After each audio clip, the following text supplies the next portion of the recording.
1971 সালের 13 ডিসেম্বর নিশ্চিত পরাজয় জেনে স্থানীয় রাজাকার বাহিনী আক্রমণ চালায় হিন্দু প্রধান গ্রামটিতে। রাজাকারদের দেয়া আগুনে মুহূর্তে নিশ্চিহ্ন হয়ে যায় 73টি পরিবারের ঘরবাড়ি। গুলি করে ও ব্যানেট দিয়ে খুঁচিয়ে হত্যা করা হয় হরিপদ রায় সহ 4 নিরীহ গ্রামবাসীকে। বেলা 3 ঘটির সময় বাড়ি ঘর আগুন দেয় মারে বাবা। যারা পরিবারের বড় মানুষ মারা গেছে স্মৃতি কিছু জন্য আমরা কিছু চাই যে আমাকে কাগজ কলমে কোনো স্বীকৃতি দেয়। শহীদ যারা হয়েছে এদের তাদের কোনো নথি ডিসি অফিস ইউনো অফিস যারা এনে কাজ করার কথা তাদের কোনো অফিসে আমি কোনো নথি পাইনি।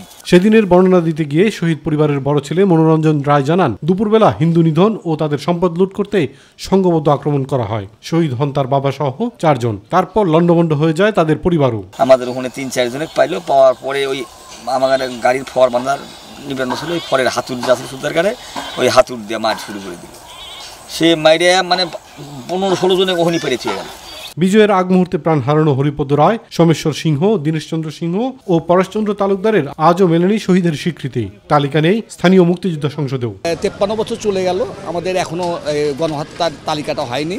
এবং কি সিরাজগঞ্জে যে বুদ্ধিজীবীরা হত্যাকাণ্ড শিকার হয়েছেন সেই বুদ্ধিজীবীদের তালিকাটাও কিন্তু করা হয়নি। এই কাজগুলো যদি শেষ না করতে পারি তাহলে মুক্তিযুদ্ধের ইতিহাসটা থেকে যাবে অসম্পূর্ণ।